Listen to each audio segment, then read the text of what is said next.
I'm going to bring my friend, my shero. I mean, so many things in these past couple of years that I have the laundry list of love for you. Executive Director of San Francisco Pride, Suzanne Ford. I love you. I love you, Michelle. Wow. You know, I get to do a lot of really, really cool things at San Francisco Pride. I get to do a lot of really uncool things. But this is going to be one of the best things that I'll ever get to do. And Michelle, thank you so much for letting me do this. Thank you to the Commonwealth Club for today. Thank you to our sponsors at Hive Solution, the San Francisco Human Rights Commission. San Francisco Pride is a sponsor. The Human Rights Summit is something that Michelle and we have a vision for. This is a great day the way it is right now. But I'm here to tell you in 10 years, people are going to be calling us saying, can we get in? Can we be a guest? Can we be on a panel? We're dedicated to that. We're going to make Pride Week in San Francisco a week-long world-class event, and this is going to be the jewel, I promise. Our celebrity Grand Marshal, who proves that it is never too late to stand proudly as who you truly are, after a 13-year career as a writer at Saturday Night Live, 4 of which were spent as head writer and then as executive producer at HBO's Funny or Die, Harper Steele decided she was ready to transition. Last year, the Netflix film Harper and Will documented the cross-country road trip she took with Will Ferrell, looking at and being seen by America from a brand new perspective. Please come out, Harper.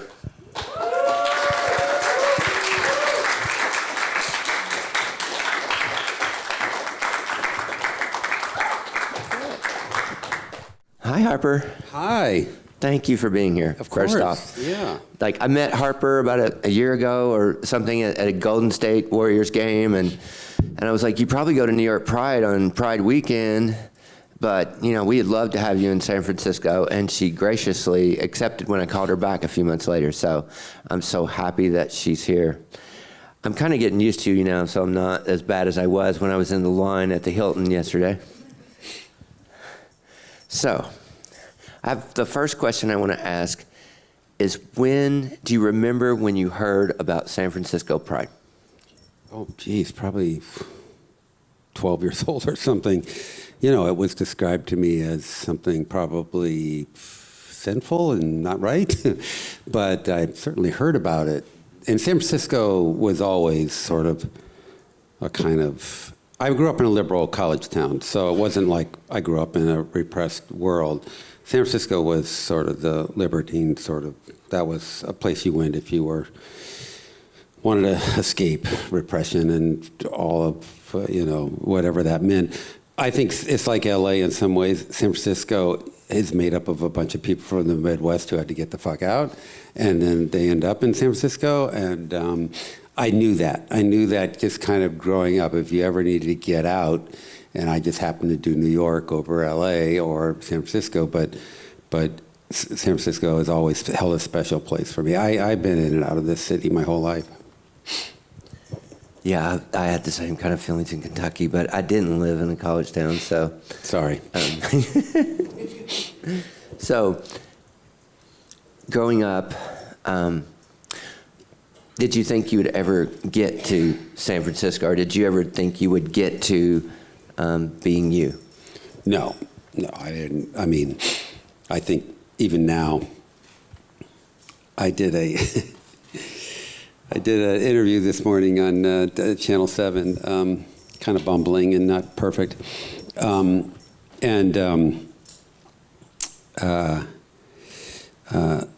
Backstage, I met this person who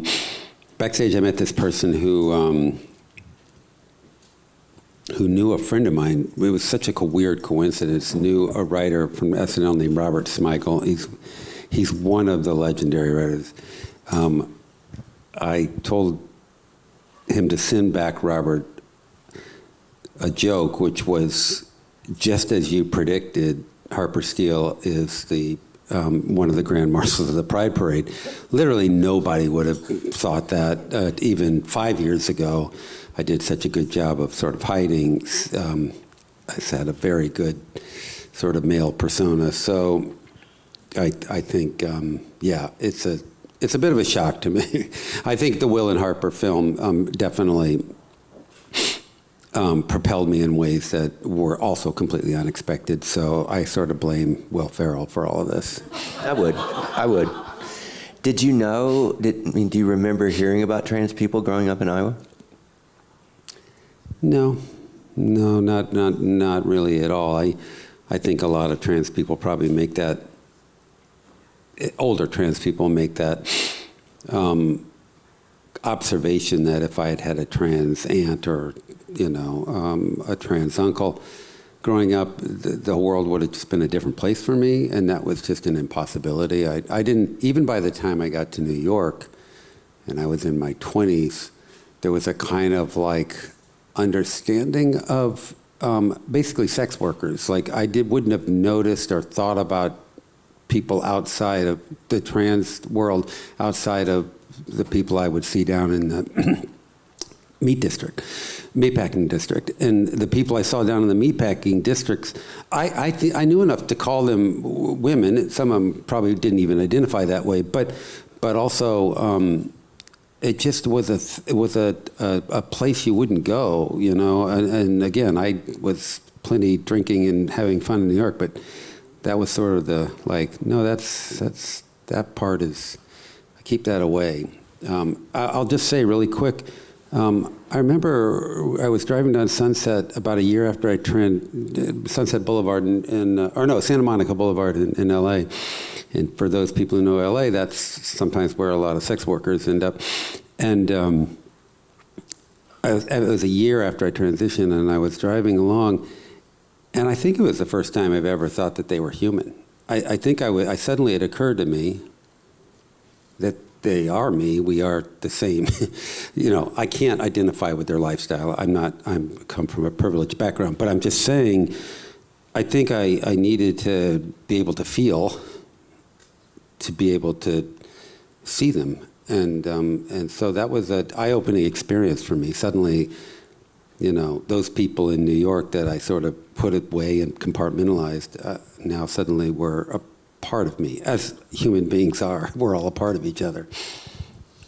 I'm interested to know what you knew about your gender identity growing up, and did you have conversations with yourself about it, and do you remember when they started? How was that for you? I mean, I had a journal. Gender was never the issue. Gender was it just was such an abstract concept. It just never entered into it until I was into my late 40s. But sexuality, for the longest time, I was just a repressed gay guy. And so that was something I knew into my marriage. I knew it probably from the age of, not the age of 14, but the age of maybe 17 or 18. I knew it at that point. It's like, and I probably would have even rationalized it as you like both. You can do both, which is fine. And maybe that's true, but I kind of don't think it is true. And I think what happened there is I just, along with the repression of everything else, just felt like this was the path I needed to take. And in one sense, I can do both. I have done both. I have children. I have a wife. I don't think my ex-wife was, I don't have a wife now. My ex-wife, I don't think she was like wildly unsatisfied with the gay man she was sleeping with, but then to maybe later to find out that she was sleeping with a woman is another thing. So, the whole thing is kind of a crazy sort of story. So yeah, I was very aware of my sexuality long before my gender. Be careful, my wife's sitting out there too, Harper. Okay, all right, well. I hope she was wildly satisfied, I hope. She was, I know that. So. They can fake it, by the way. Yeah, thanks for that, Harper. I want to know how you grow up in Iowa and you end up, there's got to be a bunch of steps in there about how you wind up in New York and being a writer.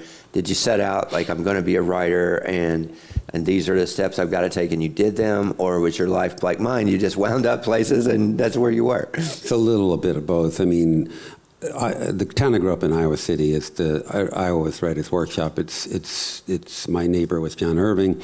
I had a kind of a fake it till you make it. I bought a typewriter when I was 16 and pretended I was going to be a novelist. Those short stories did not get picked up by the New Yorker. But I was pretending to be a writer very quickly. And then through college, I got to know a bunch of theater people. That was my group was more theater people than even English majors. So those theater people went on later to start to slowly build careers. And I was going to grad school, and I had been writing, and I'd been writing funny things, and I would send them funny things. And someone got a job at a very small cable network and said, they have a budget for 2 writers. We don't know any writers. Would you like to come try this?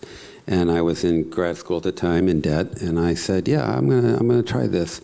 It was only supposed to be for a week, and then cut to 35 years, of working in entertainment. So I always sort of point that out to any young person who's trying to become a writer. It's that combination of perseverance. You do have to write, which is very confusing to a lot of young people.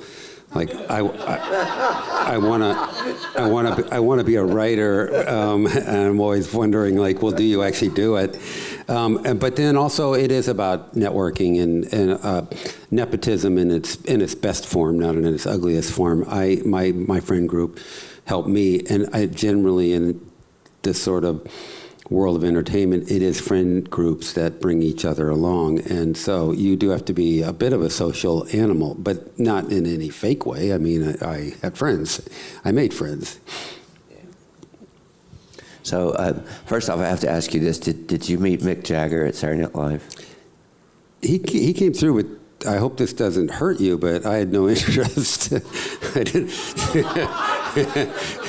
Well, I do, and I was really hoping you had a great story. Yeah. I'm really disappointed in you, Harper. No so I want to know, what star at Saturday Night Live did you really fangirl over? So tell me, who was it important to you that you met and just couldn't believe you met them?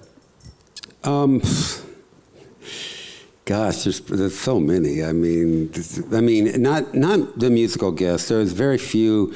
Kanye West, before he was insane, was so interesting. Beck was so interesting that I really enjoyed watching them. My musical tastes are country and jazz, so that didn't happen at SNL. So, but in terms of hosts, there's just too many good ones. I mean, what I will say as a sort of breakdown is movie people who are in films, were better than TV people. TV people go to SNL and pretend they're making a reel, like, I can do comedy, and I'm going to show everyone that. And so the cast of Friends probably came through while I was there. The cast of The OC probably came through there. And they're all very sweet, nice people, but they're nowhere as gifted as, even Alec Baldwin or someone like that, whose background Sweaty balls. Yes, I mean, his background was film. They come in with a kind of attitude like, okay, this is so bizarre and weird, I'll just let the writers write something and I'm going to give it a shot. And they're always better. Kate Winslet was someone who I was just like in awe of. She could literally do everything. And she was rehearsing, and I turned to Lauren Michaels and I said, she taps, she can sing. It's like, this isn't like our American actors. She goes, yes, she's British. They train. And I'm thinking like next week it's going to be Ashton Kutcher, It's like, you're the kid who got picked up out of it. It's like almost like the old drugstore. Like they just saw a pretty face and said, you're going to be on TV. For my age group, and we're about the same age, like Saturday Night Live was everything. There were 3 channels back then, other 4 if you had PBS. There were 4 channels, and that was the only thing on TV that was really worth watching and was even kind of current. Does it still amaze you that you're part of that rich history, that thing? I think I probably didn't think about it while I was there so much, but the 50th anniversary just happened, and they had a big sort of gathering of all of us. All the generations were there, and I've been to high school reunions and been to them recently. They suck. This was really warm. It was really like, oh, you are part of a kind of... During the documentary, Will Ferrell and I sit down with Tina Fey and Colin Jost and Tim Meadows and Paula Pell. Those are some of my best friends from my time there. And I think Will and I drove away from that dinner, and we were both sort of like, oh, yeah, we got to be a part of this club. So, yeah, I felt pretty special. And again, there are so many talented people and so many writers who probably belong there and can get there. And so there's just so much luck that's involved. And so when you get into that space, you have to be grateful for whatever that luck was. Okay, so let's get into the documentary now. Okay. You brought it up. I didn't really want to go there, but let's go. Okay, we're going to go there. Yeah, well, I wanted to stay away from it, but first of all, my wife and I watched it together in bed, and it was a cathartic experience, I'll say. We were really, really touched about some of the similarities, but I mean, just to watch you be that vulnerable, and for my wife and to watch, we were really touched that you had the courage to be that vulnerable, first of all. So thank you for doing it in the first place.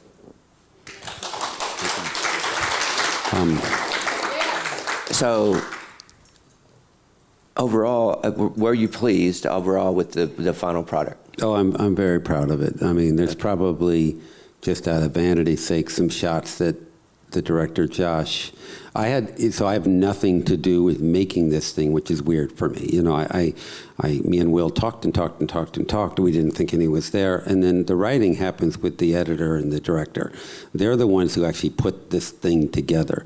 It just so happened that, and I kind of knew that this would happen, as we crossed the country, we would become more comfortable with each other, and certain stories would start to evolve, and so it sort of happened naturally. But if Will and I had to put together 250 hours of footage of us talking, it would have been a disaster. So I give a lot of credit to this team, the editor and the director of this film, Josh Greenbaum, and I'll never be able to say her name right, so I'm not going to try. So when Will and I first saw it, I was extremely blown away, oh, you made that out of what we just did. But there definitely were some shots of a trans woman from the side or the wrong angle that I just did a fashion show. That do not, this dysphoria hits you. Yeah. I asked to have one little piece snip out, but I can still watch that doc and go, ugh. But no, I'm extremely proud of it. I've written stuff for 35 years, and I'm proud of a lot of it, but there's no way that I'll compete ever with what I think this has achieved for me. Were there any trans people in the production team or the writers or editors? There were? Yeah. We had our sound person was a trans person. We had two sound people, someone who runs a DAT, which is a computer element of the sound. That person was trans, who I relied on quite a bit. And then there was queer people on the camera crew, and the actual sound department was a very small crew. I make it sound big, but was a queer person as well. It would have been hard to be teaching the people that were making the documentary about you if you were having to focus that on that, it seems like. That was a tough decision, because when the idea came up, I was like, we need a queer director, a trans director. And the problem with that was not that there aren't capable people, it's that I needed Will Ferrell to be comfortable. This is a film about allyship in his world as much as it is about mine. We both knew Josh Greenbaum, the director. We both knew him very well. Will had worked with him. I had worked with him. So we needed a comfort level for that bubble to be able to explore. The DP of the film, Zoe White, is one of the more warm sort of embracing human beings I've ever met. And so just sort of immediately, it took about 2 or 3 days, but we really got comfortable with talking about stuff.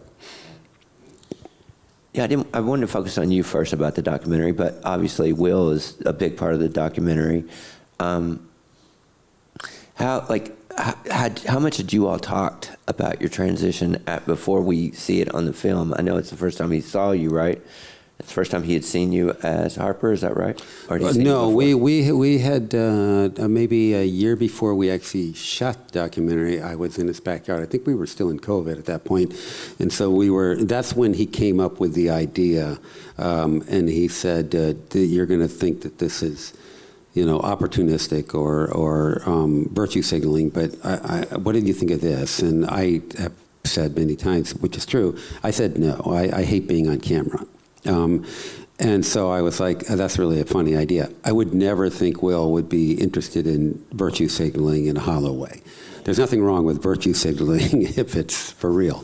Why not signal your virtue? Or if we agree with it. Or if we agree with it. But I said no. But then seriously, over that summer, there was a lot of trans bills. We want to blame the Trump administration, but this has been building for 10 years now, since the tipping point, the backlash. And there were so many trans bills happening across the country, being either proposed or actually passed, that I was like, well, I have access to this silly, lovable guy who people like in red and blue states. Maybe this can do some good. And so I think at the end of that summer, I came back and said, yeah, I think we can do that. And then we kind of went on and off talking about it until spring when we actually shot it. I didn't think about that, but I know how accessible he is to people in the South. The praying to baby Jesus at the dinner table. I mean, It's funny. I mean, really he can make fun of time. Christ, and then in NASCAR they have a preacher who's actually doing it. The exact speech. So he is beloved everywhere. I know that online when he embraces a trans person, or this is the thing I do try to bring up about that. For those of you not familiar, there was Dylan Mulvaney. Got gifted a Budweiser light can. She put it up on screen with her celebrating her year of coming out, and Bud Light took an incredible hit. Bud Light they had to backtrack financially. It really hurt them, which is why not every corporation is supporting the trans. That's why we lost $105,000 over that Bud Light can. Damn it. So then you have to think about Will Ferrell as a brand, which his agents and managers do. He is a brand. And he said, as a brand, I'm not only am I going to just hold up a Bud Light can, but I'm actually going to make a movie with a trans person. And to me, that has hurt his brand probably in some ways. I think he can transcend it. I think people are dumb and they just go, oh, I like the Will Ferrell and made the new dumb thing. I don't like the trans thing. That's fine. But it's not good for his brand. So I always try to remind people that allyship, it's good to say you support, queer people in any shape, size, whatever, but to actually sort of put yourself in the line for it is a different thing. Yeah, he actually could have lost something or did lose something. I'm sure he did lose some fans. I'm sure he did. Maybe he gained a few, I hope. Maybe there were some liberal San Franciscans that were, it's too highbrow. Yeah, I don't know if it evens out. I mean, clearly it doesn't because of the Bud Light thing.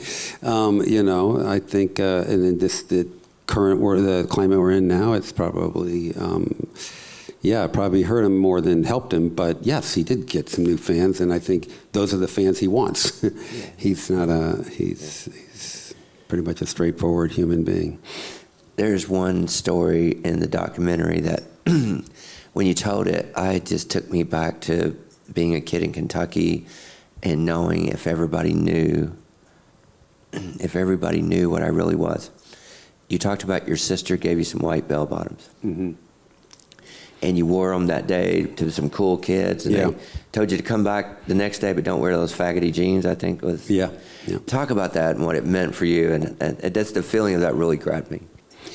Yeah, I think any repressed queer person who comes out later in life can tell a similar story of how repression works, very early. My parents, again, were liberal. My godfather is a gay man, was never brought up. He was a bachelor, as they used to say. But my dad was friends with him when they were in college. So they were very liberal, but the air itself was not liberal. The air in 1970, like I'm 63, 1974, when that pants thing happened, the world was clearly not in favor of queer people of any kind. And so, but being called a pussy or being called a fag were two things that you didn't want. And no, you just couldn't be it was the social suicide. So it was the end.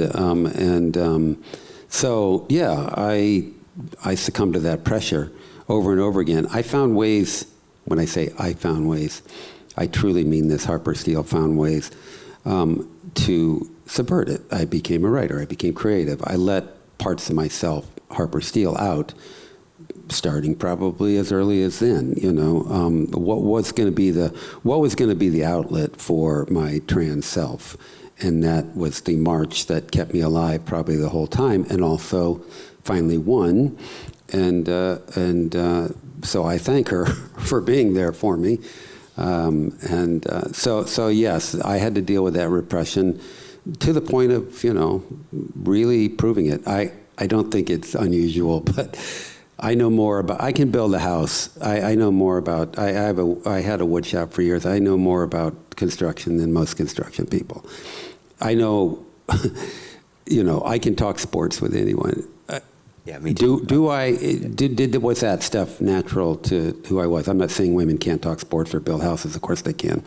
But there was definitely something that drew me into these areas so that I could make sure that people knew. The thing that hurts me the most is that if there was 5 guys sitting around talking about Baudelaire, whatever, when I entered the conversation, the first thing was like, did you see Brady last night? Those throws were ridiculous. And no one was talking about it. But I got that out of the way. Guys, I'm not a fag. Now we can talk about faggy stuff, I guess, but I'm not. So yeah, that was sort of my MO for most of my life. Yeah, you think, where do you think you are in the process of coming through all that shame and fear of humiliation? Where do you think you are in that process today? Definitely the exposure was different than a lot of people coming out late as trans. I had so much exposure that I'm very comfortable in my skin. I don't, I don't feel, it was pretty quick how I felt, the sort of euphoria that I felt. Honestly, I don't know if you can ever totally get rid of a lifetime of shame. I'm not sure how that happens, but I don't think it's there with me anymore. And I know this because there's an anxiety of shame that sits with you from a very early age. Every time I looked at a male body that was filled with shame, when I transitioned, literally that hum, that anxiety, that refrigerator hum that I had lived with my whole life literally just went away. And, I don't want to start going down that road maybe yet, but that's why trans youth do matter. And that's why we don't want that hum in anyone's life. No one should have to experience that weird anxiety of not being themselves.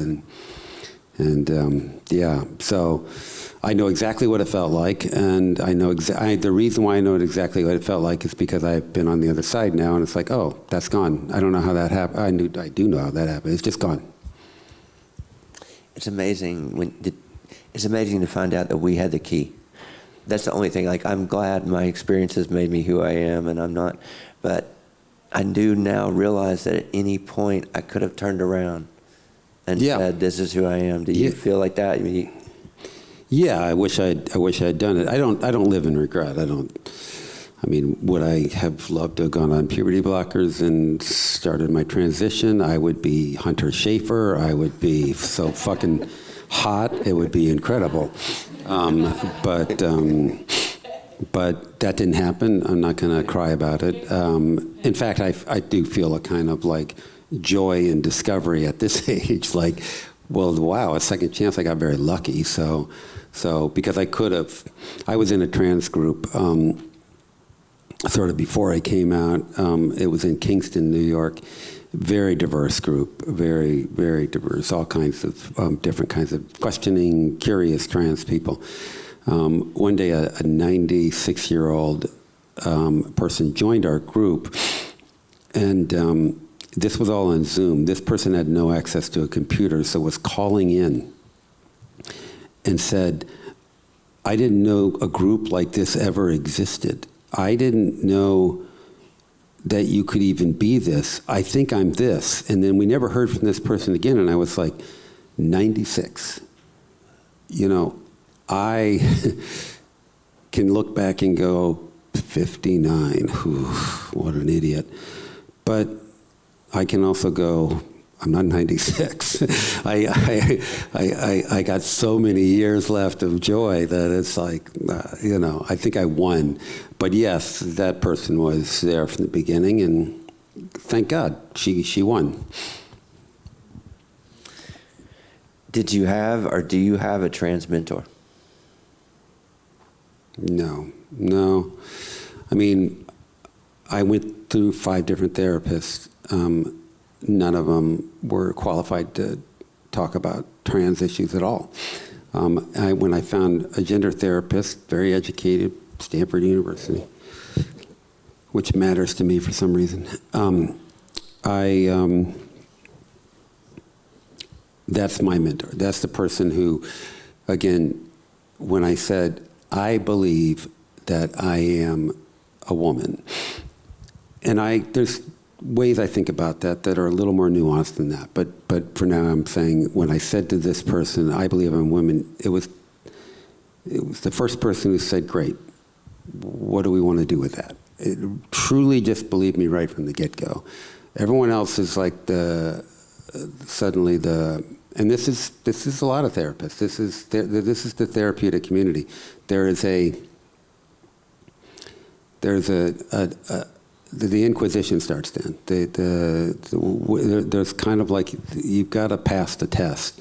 And we know as older trans people, the test is, I always felt like a girl when I was young. I wore my mother's clothes. You have to say all the key words. You have to say all the stupid things. No, I did not put on my mother's clothes when I was young. Me neither, thank God. You know, it was atrocious. Thank God. No. There was, and I wouldn't have even thought that something like that would have even been wildly possible. And I understand that for some people that was their experience, but there was a kind of way to describe it, and I never could describe it that way. But I will say, no one says they want to, they don't think they're the right gender. I'm not saying the binary now, I'm saying whatever. No one says that persistently and doesn't mean it. I don't know, I just don't know how,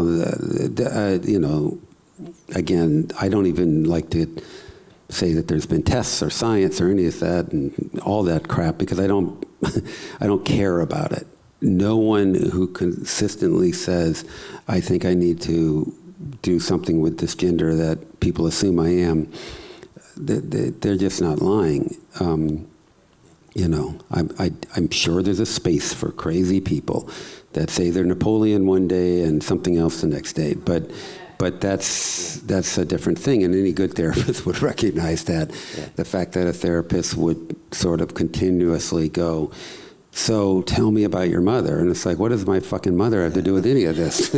It's like, and I got plenty of that. It's like they're keeping you from an upside if they question you harder. Are you sure about this? Yeah. There's no upside. Okay. Yeah, we run into that therapist in our film, the Grand Canyon. Right. And it's actually quite a weird moment because she confesses that earlier in her career, she had a trans person in her office, and she advised against it because it was the toughness of it. Do you really want to go through this? It's irreversible. What people say, it's all this terrible stuff. And what's not on camera is her husband came up to us later in the day while we were still at the Grand Canyon and said, she's been trying to get that out for years. So she was wanting to make an amends. Yeah, and you can't make amends for things like that. Those things happen, but who wouldn't forgive someone for that mistake? That's just someone who doesn't understand something. So, as a white trans woman, you and I have a lot of privilege in our whiteness, and I wonder how you think about it. In what ways? I know in my work, I'm trying to give back to try to make up for the years I hid. How do you feel about how do we go about paying respect and honoring Black and brown trans people in our lives? Well, the worst. Unless people don't know their history, this week was started by Black and brown trans people. It was started at the Compton's cafeteria. It started at Stonewall. The first rock was a trans person. Look, maybe there's no way to prove that, but I'm just going to say it. That was just it. It was the people on the street.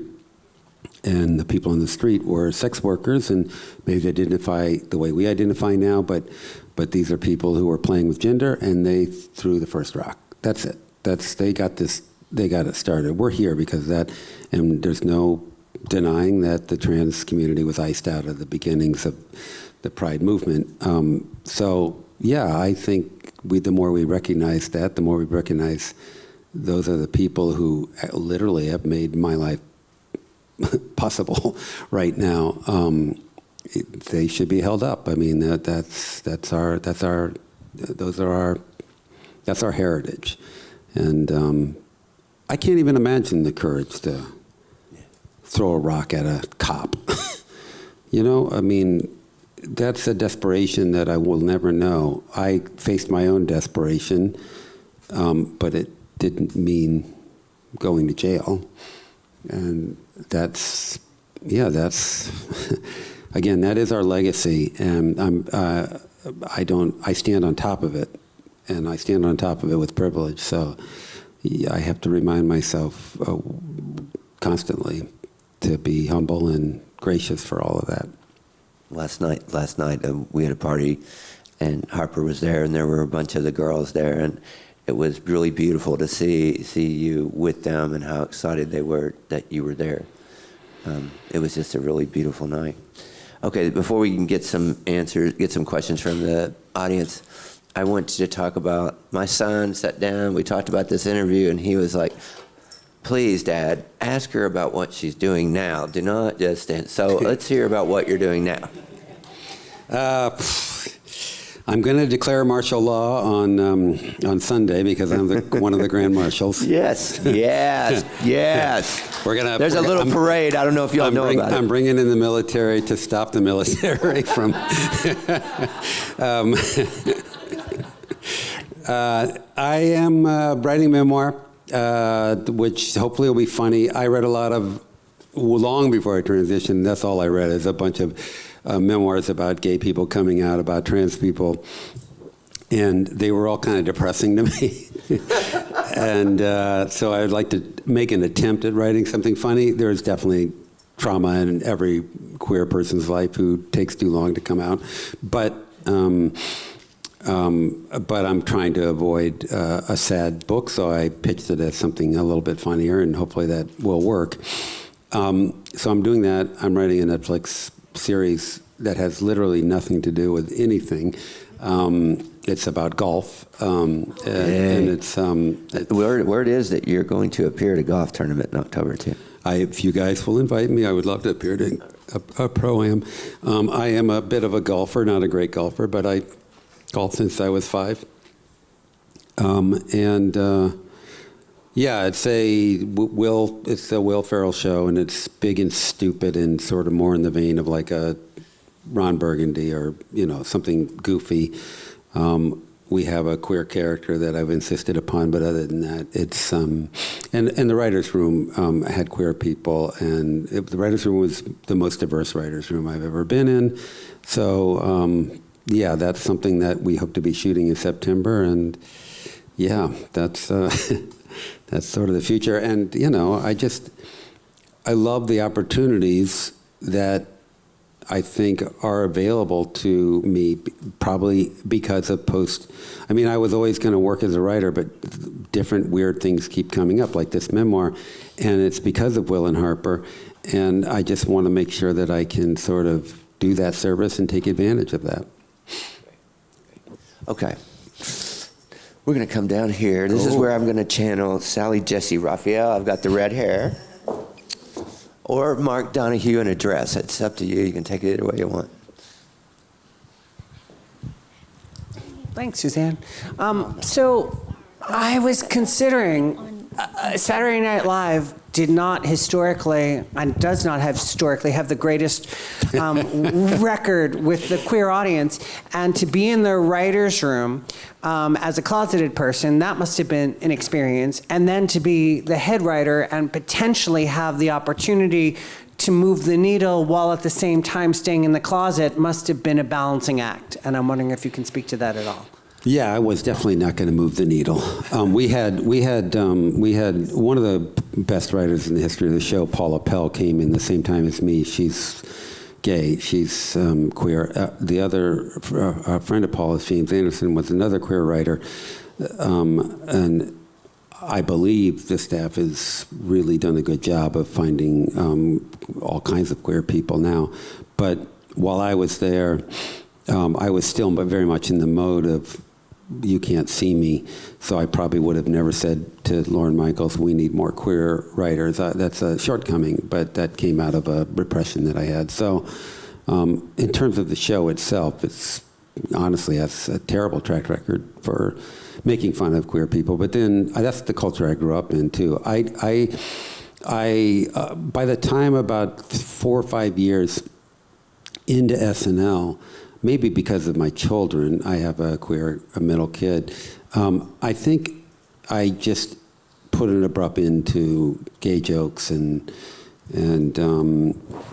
I became very, for lack of a better word, because this word is so hated now, I became very woke, and I think I used that as a way of saying, like, again, see how woke I am.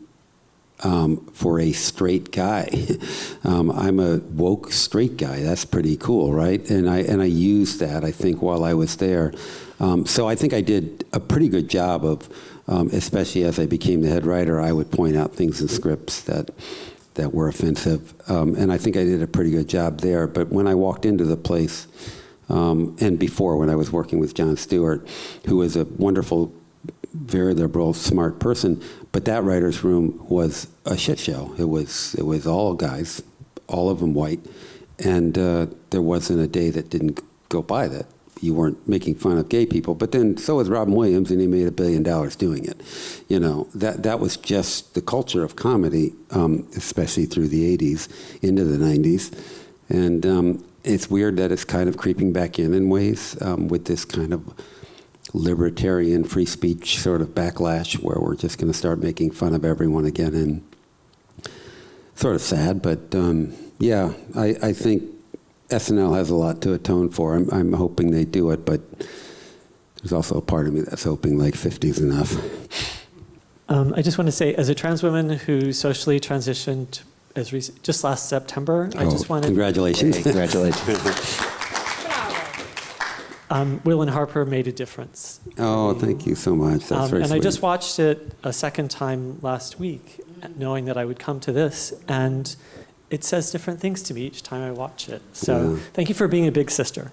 Oh, thank you so much. That's my favorite thing. I get stopped occasionally on the street by a parent or a child in a trans relationship, and they say they watched it with their parents, or the parents watched it with their child, and it brought about a new understanding. That's the most fulfilling thing I got out of this, but that's very, very sweet. I wonder if you could, I'm constantly, I feel so happy now that a lot of the absurdities that happen, I can kind of laugh at them. I do. Particularly with other trans friends.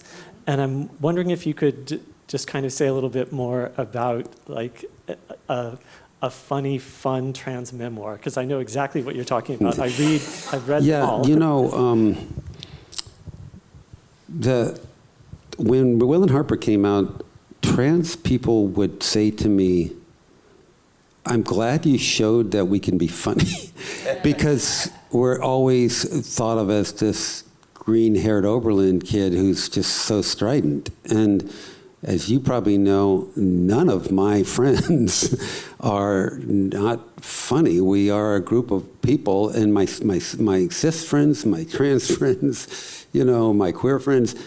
Yeah, humor is a part of all of our lives. And so in terms of a funny memoir, I do think it's funny how ridiculous levels of masculinity I tried to prove. I think there'll be some fun to be had with that. I love insulting dumb people.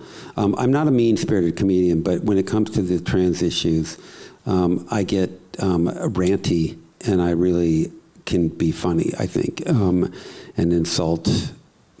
Like, I have a whole chapter on therapy, and therapy is such a shambles right now, and the whole discipline is a shambles, especially in regards to trans people. And I think I can have a lot of fun with that. One of the things that occurred to me as I watched Will and Harper that I really appreciated was, and something I hadn't really thought about before, was that perhaps we are in a new age in terms of trans awareness, that you would go out. I mean, a big piece of the movie was you looking at America, this America that you love, through this new perspective, from these new eyes, and literally standing in different shoes. But you were not, you weren't hiding. You weren't trying to pass. You weren't presenting as anything but a trans woman, which I think is a real shift from a time where trans women really wanted to be seen as women, not as trans women. Now being seen as a trans woman is as it should be. You stand in that, and you stood in that in the film, and I found that fascinating. And I don't know if that's something that is in your consciousness. A seminal moment, because I pretend to be an intellectual, was the moment I read Sandy Stone's essay about sort of, we need to get out of that closet, the closet of passing, and be proud to be trans. I have nothing against people who pass. I wish I could pass. I do.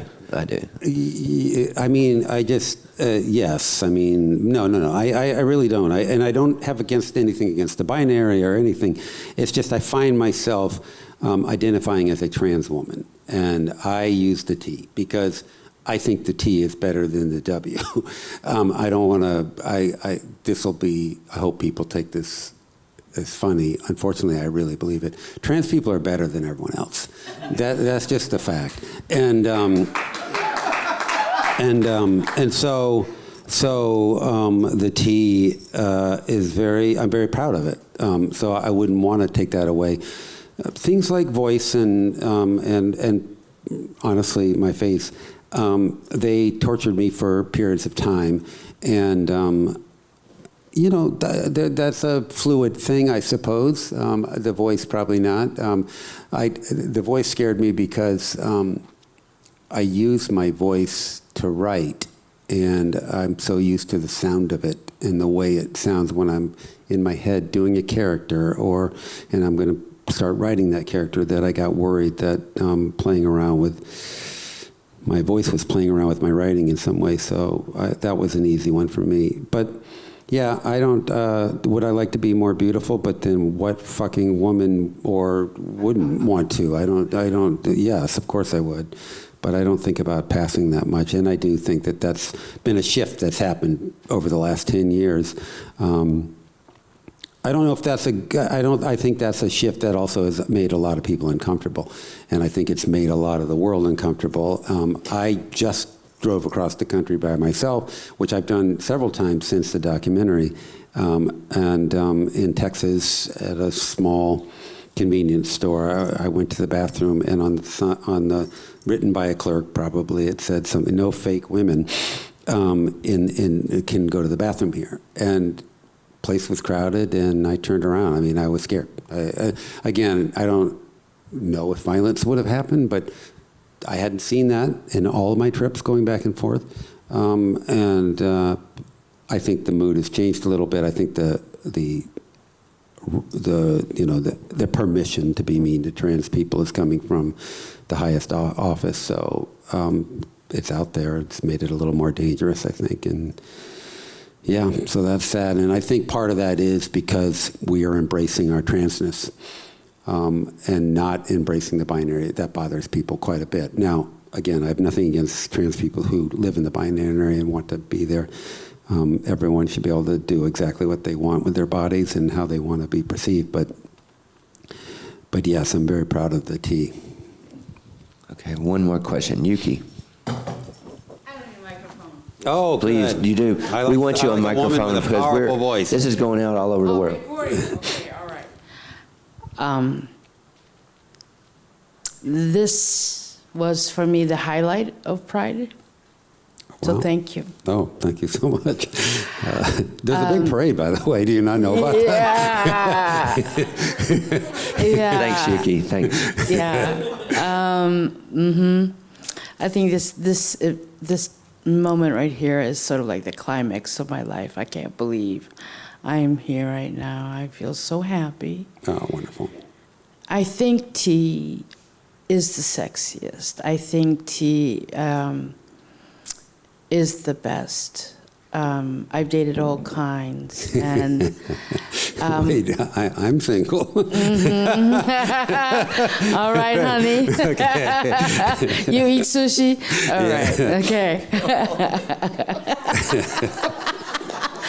Did everybody get that joke? Yes, okay. I did. Okay, all right, okay. No. I dated a kumu mahu. A mahu is a two-gendered person in Hawaii that practice as a kumu, which is a spiritual leader. Right. And I tell you, the dimension, the level of understanding of one spirit is a completely different existence when you're with a mahu. Yeah. And literally, both of you carry those essence that I felt being with a mahu. Very powerful, very caring, very protective. It's a powerful existence, and I'm so glad I could get to see the both of you here today. I think this was the climax of this year's event, and Thank you. thank you so much. No, thank you. And also, that person in that culture is replicated across the world. And in the 1850s, the Brits came in and said, we're getting rid of that person. And that has not stopped. They have decided that it's going to be two sexes. They can't get their heads around. I don't know the Brits today. There are plenty of trans people in England now, but that colonization of a sort of binary thinking is still in the march. And people like your culture have existed for centuries. And we can't let that go away. Thank you, Yuki. Harper, thank you. Thank you so much for, give her a big round of applause.